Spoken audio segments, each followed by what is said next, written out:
Assalamualaikum warahmatullahi wabarakatuh. Selamat pagi para netizen di mana saja Anda berada. Salam opini rakyat. Indonesia satu-satunya negara yang memiliki laut di dalam wilayahnya, betul nggak? Yang lain lautnya di pinggir, betul nggak? Indonesia lautnya di tengah. Ada 9 lagi, Anda tahu? Laut Banda, Laut Jawa, Arafuru, lupa. Lupa sejarah. Betul ya? Dan Indonesia punya 4 selat utama dunia dari 7 selat utama dunia. Bayangin, keren nggak? Ada Suez, ada Panama. Kita punya 4. Selat Lombok, Selat Makassar, Selat Sunda, Selat Malaka. Itu selat utama dunia. Indonesia yang punya.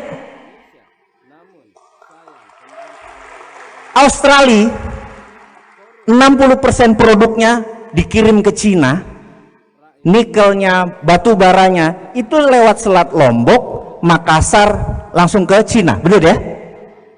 Kalau kita bilang lewat, bayar $1, benar nggak?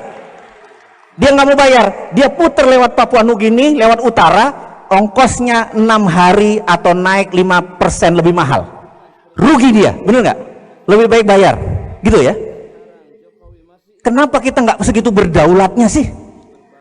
Pemimpin kita kemana aja, bener nggak? Masa 1000 hari kerja 600 hari belusukan? Ini maaf ya, ini mana NKRI-mu gitu. Setuju ya? Terus ini kalau kita lihat peta dunia, negara produsen itu adalah Jepang, Korea Selatan, Cina, ada Shenzhen, Guangdong, Shanghai, bener nggak? Ada Taiwan. Itu 20% produknya pergi ke Amerika Utara, Kanada, Amerika Utara, Amerika Latin. 80% pergi ke Eropa, Afrika, dan Asia Barat. Semua lewat Indonesia. Betul ya? Kalau Kang Randy mutung, ditutup. Nggak boleh lewat Indonesia, lu muter lewat Papua di Selat Indi, apa yang terjadi? Cina rugi $1 triliun karena nilai barangnya $2.000 triliun. Paham? Kalau kita minta $1 aja, itu nilainya 200 billion atau 2.000 triliun. Indonesia tidak perlu ngutang, hanya kita tutup itu semua, jadiin danau. Boleh nggak? Berani nggak? Kita bakal diserang sama banyak negara besar. Berani nggak? Berani, bos. Karena kita di dalam sendiri sudah kaya. Iya, bener nggak? Jadi nyelesain masalah bener. Ngutangnya dari mana dari tadi? Solusinya banyak, bener nggak? Tutup selat di Indonesia, bayar, dapat duit kita. Mineral yang banyak tadi, tiru apa yang Arab Saudi lakukan. Aramco Saudi merasa bahwa minyak dia cuma ada 20 tahun lagi, sementara kehidupan itu ribuan tahun, bener nggak? Dia ubah corporate action negaranya dari petrodolar, dari petro menghasilkan dolar, dia mau ubah menjadi properti dan pariwisata, karena dia punya Ka'bah yang sampai akhir zaman orang perlu datang ke Ka'bah, bener nggak? Dan dia perlu pelayanan, dia ubah, jadi dia terbitkan namanya SWF, Sovereign Wealth Fund. Dia jaminkan cadangan minyaknya yang 20 tahun ke depan, 30 tahun ke depan, terbitkan. Jadi dia jual, dia terbitkan surat, nilainya 2.000 triliun dolar. 2 triliun dolar ini the biggest atau SWF terbesar di dunia, karena negaranya mau dia ubah menjadi pelayan hamba Allah. Ya, SWF namanya. Kita cadangan nikel kita ambil, atau koper kita, tembaga kita ambil cadangannya, terbitkan SWF, hanya menjaminkan koper saja, itu nilainya besarnya bukan main. Sementara kita masih punya 130 mineral yang lain, bener nggak? Dan itu tidak ngutang karena berdasarkan jaminan. Uang ini membuat Freeport hanya menjadi kontraktor, tidak perlu dibayar 55 triliun. Paham? Dia kontraktor keluar, kita bayar. Kontraktor keluar, bayar. Kontraktornya jelek, geser, ganti. Kalau sekarang dia ambil aset kita, dia jaminkan, sekarang diambil balik. Tapi kenapa pakai duit? Tahun 2021 juga habis kontraknya, nggak usah bayar, bener nggak? Tapi memang beda sih ya, emang tingkat intelektual emang segalanya sih. Seperti inilah potret sehari-hari warga desa Sikundo, Kecamatan Pantai Cermen, Aceh Barat ketika melintasi Sungai Merebo. Sedikit saja kehilangan keseimbangan, nyawa menjadi taruhannya. Jembatan tali ini berada di atas sungai arus deras sedalam 3 meter.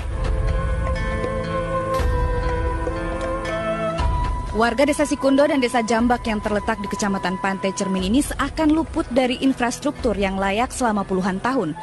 Sikundo terletak 20 km dari pusat Kecamatan Pantai Cermen atau sekitar 80 km dari pusat kota Melaboh.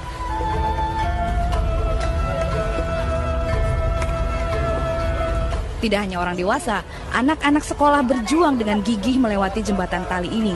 Setiap hari, mereka harus melewati jembatan ketika pergi atau pulang sekolah.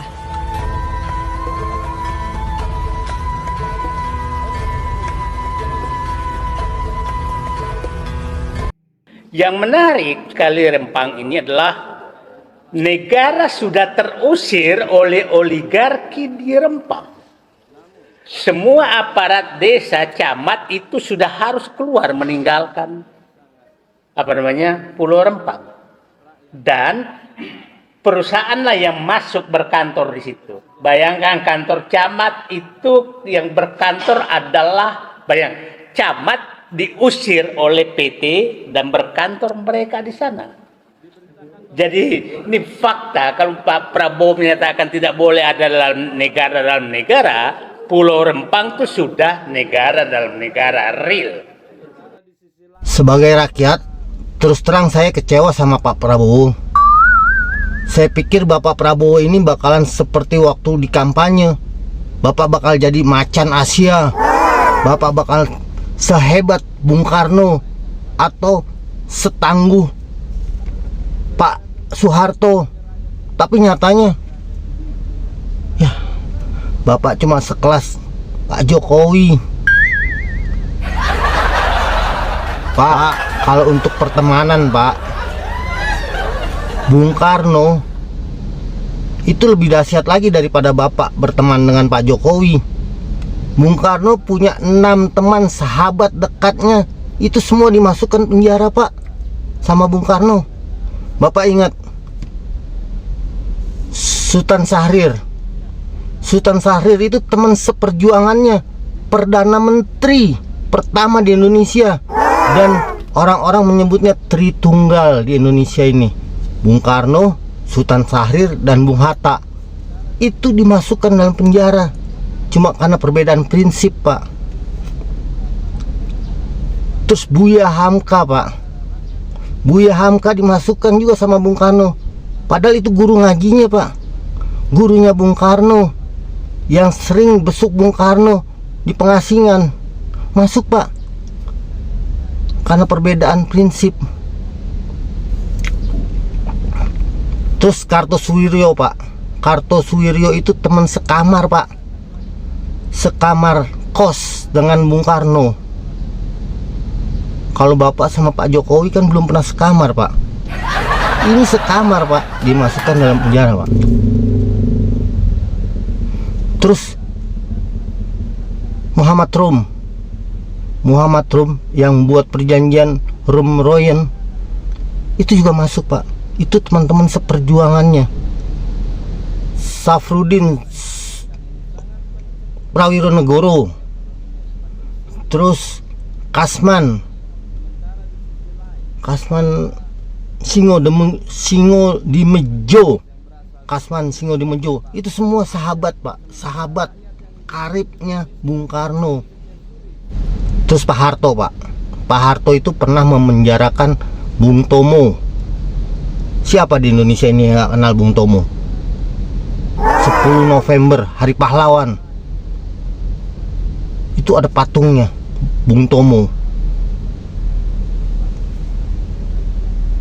pernah dipenjarakan sama Pak Harto, Pak, karena perbedaan prinsip.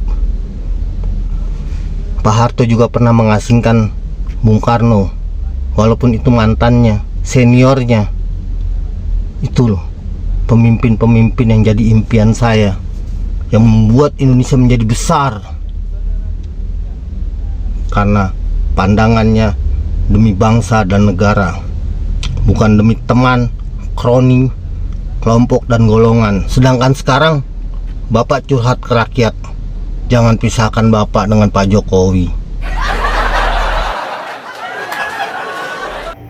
Demikian saudara, apa pendapat Anda? Silahkan ditulis di kolom komentar. Terima kasih telah menyaksikan video ini sampai selesai. Salam hormat. Wassalamualaikum warahmatullahi wabarakatuh.